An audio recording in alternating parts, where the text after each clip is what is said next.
يا بني أقم الصلاة وأمر بالمعروف وانه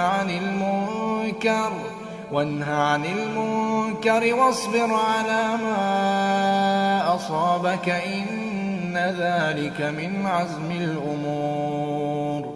ولا تصعر خدك للناس ولا تمش في الأرض مرحا إن الله لا يحب كل مختال فخور. واقصد في مشيك واغضض من صوتك إن أنكر الأصوات لصوت الحمير. ألم تروا أن الله سخر لكم ما في السماوات وما في الأرض وأسبغ عليكم نعمه ظاهرة